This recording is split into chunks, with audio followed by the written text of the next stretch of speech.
Do you wanna know? Hello everyone! Magandang buhay! Gusto ko lang i-share sa inyo guys itong bulaklak na andito ngayon sa aking harapan. Siguro naman ay kilala na ninyo ang bulaklak na ito dahil common itong makikita sa mga tabing daan. Lalo na sa mga kalsada, lagi natin itong makikita. Ito ay tinatawag na Mirabilis jalapa or commonly known as 4 o'clock. Ayan, tinatawag kasi itong 4 o'clock dahil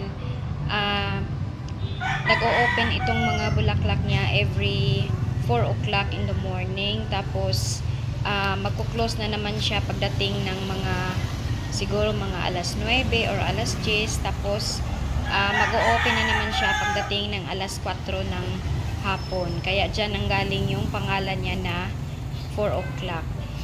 Ayan, kung napapansin ninyo guys, dyan makikita ninyo na masyado pang ay open na open pa yung ano niya, yung bulaklak niya, pero maya maya lang papakita ko sa inyo kung ano yung itsura niya pagdating ng ilang oras.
Ayan guys, kung napapansin ninyo, ang mga bulaklak ng 4 o'clock ay unti-unti nang tumitiklop. Hindi na sila kasing laki tulad kanina na malaki pa yung pagka-open ng kanyang mga bulaklak. Ayan, yung iba nakatiklop na talaga, tapos itong iba unti-unti pang tumitiklop. Tapos mamayang hapon, mamaya mga alas 4 ng hapon ay mag-o-open na naman yan sila. Kaya tinatawag silang 4 o'clock. Ayan.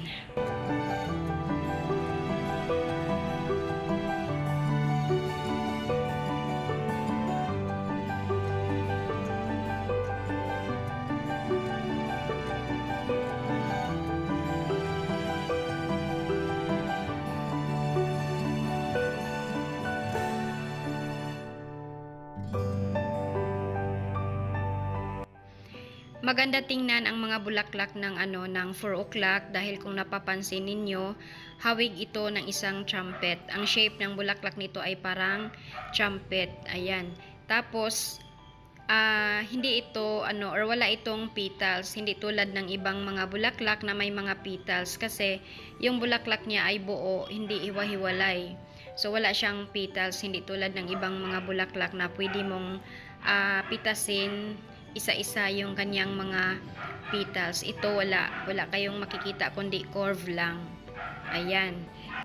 At saka ang mga bulaklak ng 4 o'clock guys ay napakabango lalo na sa umaga at sa hapon kung saan bago silang open. Pag dumaan tayo sa tabi nila, maaamoy mo talaga ang bango nila. Ang bulaklak na ito ay madali lang din i-propagate. Ito ay sa pamamagitan ng kanyang mga buto or seeds. Siguro napapansin ninyo na meron kayong makikita na kulay itim na bilog. Yan yung kanyang seeds. Ayan. Yang itim na yan yung ano niya, yan yung buto niya. So, itatanim lang natin yan or kahit nga nahuhulog, tutubo na talaga yan. Kaya yung mga 4 o'clock ay hindi nauubos dahil yung mga buto nila ay nahuhulog lang sa lupa tapos tutubo na naman uli. So, hindi talaga sila nauubos. Ayan. Dati, meron lang akong isang puno ng 4 o'clock. Tapos yung mga yung mga seeds niya kinukulikta ko tapos itinanim ko or inispread ko lang sa sa gilid ng daanan namin hanggang sa ganito na sila karami ngayon.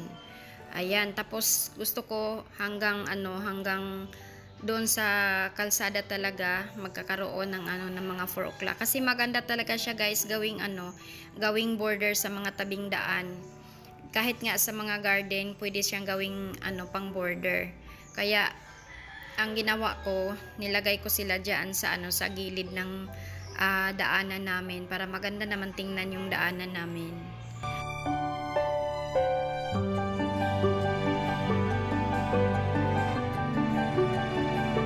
So ito yung itsura ng mga buto ng 4 o'clock. Ayan, kung napapansin ninyo, parang yung hugis ng mga buto nila ay parang hugis ng isang hand grenade. Ayan maliit nga lang pero para talaga siyang hand grenade yung yung forma niya. Tapos kulubot din yung mga buto niya. Ayan, so madali lang yung pagpropagate nito guys. Pwede lang ihulog nga lang natin tutubo na yan siya. Ayan, so ayan yung mga buto niya.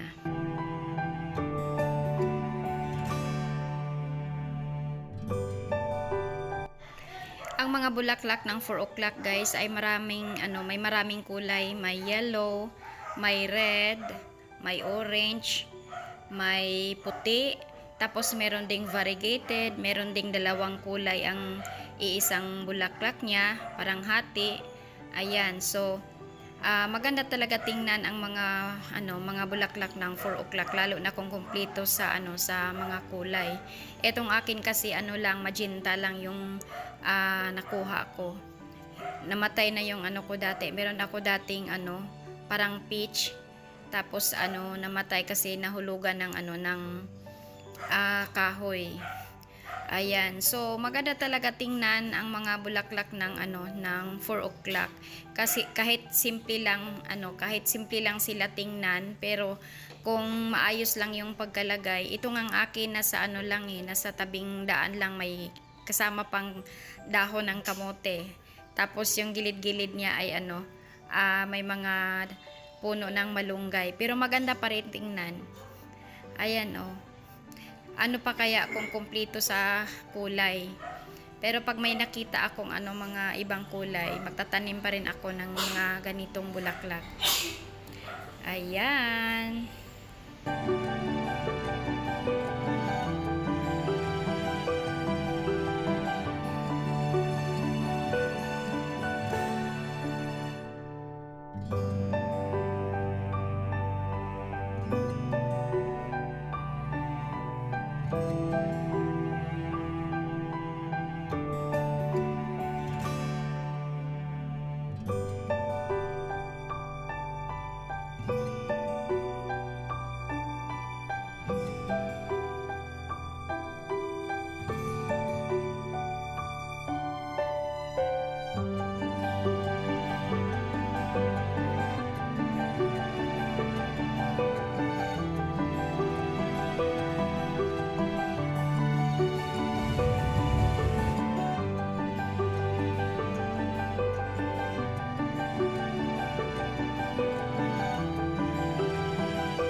So, ayan guys, ito lang muna yung isi-share ko sa inyo ngayon. Sana ay nag-enjoy kayo at nagagandahan din kayo dito sa Bulaklak na 4 o'clock.